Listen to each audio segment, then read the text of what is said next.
Então, pessoal, na aula de hoje, tá? Nós vamos fazer então uma aula focada nos exercícios de aprendizagem que vocês vão fazer, tá? E vamos falar então sobre a poesia concreta, né? Dentre outros, aqui que eu vou dar uma pincelada. Na página 116, vocês vão ver aí, né, dois textinhos explicando a diferença entre versos livres e versos regulares e versos brancos. Os versos livres, né, meio que, né, se contrapõem aos versos regulares.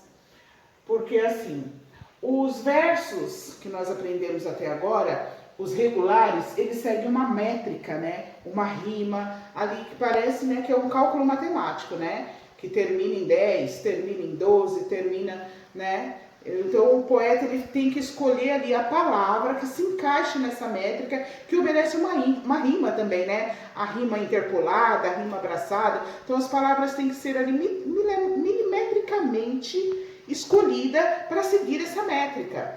Já nos versos livres não. No versos livres, o poeta ele está livre, então ele não precisa obedecer essa métrica, ele não precisa obedecer essa rima. Tá? Ah, mas quer dizer então que não vai dar musicalidade? Sim, tem uma musicalidade.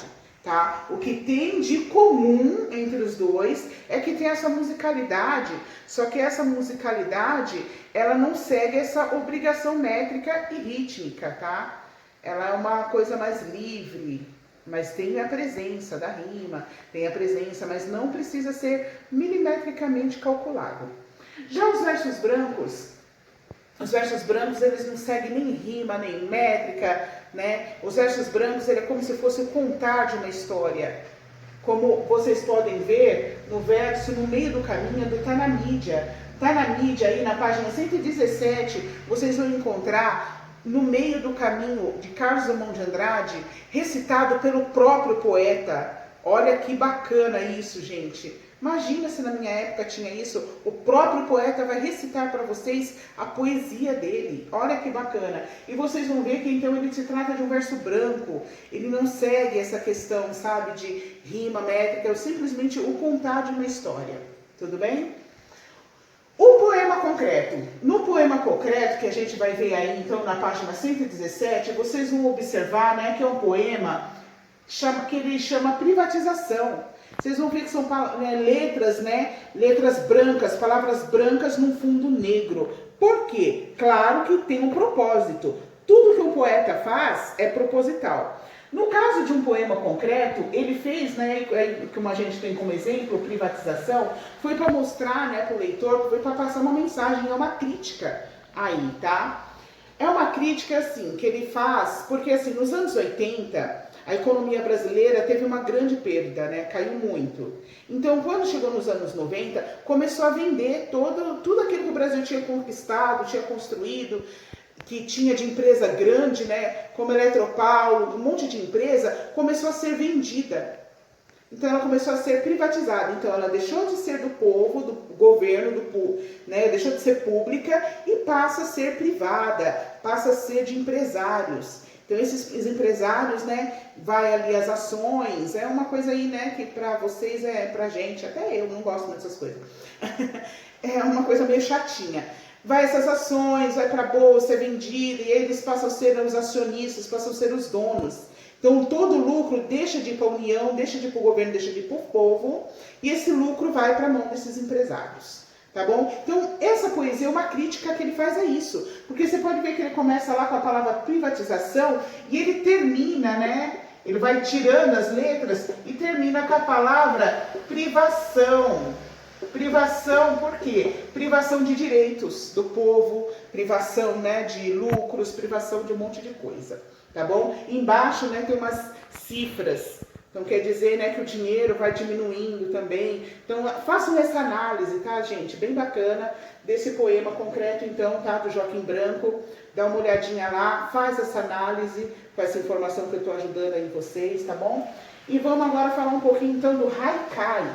O Haikai, né, já estudamos ele no ano passado, mas vamos dar uma retomadinha aí rapidinha, tanto que ele está na página, né, 118, assim num anexo, né, tá do lado, assim, né, como uma observação. Então vocês vão ver lá, né, que o Haikai, a sua origem no Japão, né, como vocês já sabem, A estrutura do haikai japonês era formada, então, por 2 versos, né, terminado em 5 sílabas poéticas, chamado de redondilha menor, e o seu último verso terminado em 7 sílabas poéticas, né, que é uma redondilha maior. Então, a estrutura do haikai japonês segue esse esquema aqui, tá, gente? Já em outros países, não. Aqui no Brasil, em outros países, nós tivemos um grande, né, lembra que nós estudamos sobre isso? Um grande escritor de haikai aqui, né, que foi o Ferreira Goulart. Ai, desculpa. Então, gente, o haikai em outras partes do mundo, ele não segue necessariamente esta métrica, tá? Então, eles são mais livres, né? São mais formados, assim, de uma forma mais livre. Sim, ele segue essa questão de 3 versos, mas não com essa métrica de redondilha menor e maior, tá bom? Então, nesses 3 versinhos aqui, né, está sintetizada ali toda a ideia do autor. Tivemos um grande, né, escritor de haikai no Brasil, um dos maiores, né, que mais escreveu haikai foi o Ferreira Goulart. Nós já vimos um pouco sobre ele. Se quiser dar uma lida para dar uma retomada, tá bom? Então, façam isso. Então, pessoal, dando continuidade à nossa aula de hoje, vamos falar um pouquinho, então, sobre o sentido literal e figurado das palavras. Lembrando que eu já falei para vocês várias vezes na sala de aula, que as palavras, elas podem ser polissêmicas, elas não têm somente um sentido, né, um significado, e sim vários significados, vários sentidos. E como que faz para a gente saber, então, né, qual o real significado da palavra? Analisa o contexto, né? Uma palavra sozinha não quer dizer nada. Como mandorinha só não faz verão, uma palavra sozinha também não fala muita coisa não, né? Então a gente precisa do contexto, é no contexto, né, analisando esse contexto, fazendo essa análise, né, semântica das palavras, que a gente vai saber exatamente qual o significado dela, tá bom? Um exemplo disso, a palavra fogo, né? A palavra fogo no seu sentido, né, literal ou denotativo, nós sabemos, né, como está explicando também na apostila, né, que 2 pedras, quando a gente bate, sai uma faísca, provoca o fogo, né? Esse fogo que está falando, então, né, dessa fricção das pedras, é o fogo que nós conhecemos, né? Aquela chama quente, né? Que você chega, né? Você passa calor, que é onde a gente usa, né? No fogão para cozinhar, né? O homem, a partir do descobrimento do fogo, descobriu um monte de coisa. Então, é esse fogo.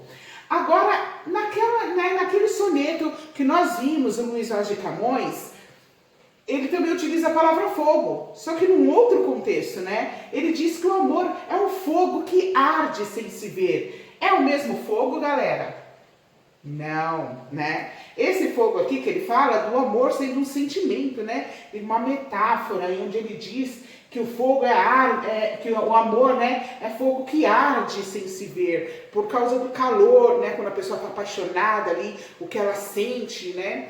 Então ele atribui isso à palavra fogo. Então aqui na palavra fogo já no seu sentido figurado ou conotativo, tá, galera?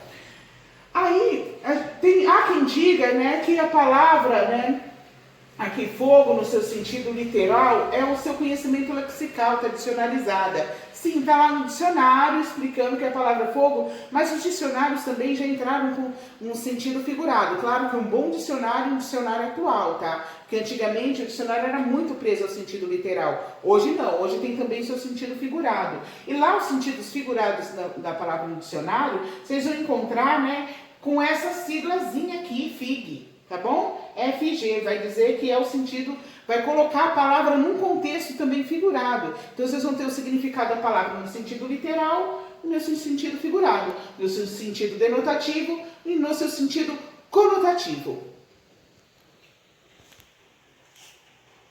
Pessoal, essa aula de hoje foi para que vocês pudessem, tá, ter, né, material aí. Leiam também, tá, pessoal? Leiam o material, não baseia só na videoaula, não. Leia o material, dá uma olhadinha aí para dar um suporte para ajudar vocês, tá? Para responder as questões 7 e 8 dos exercícios de aprendizagem da página 126, tá? E os exercícios propostos, tá bom? As questões 6, 7, 8 e 9, tá bom? Da apostila.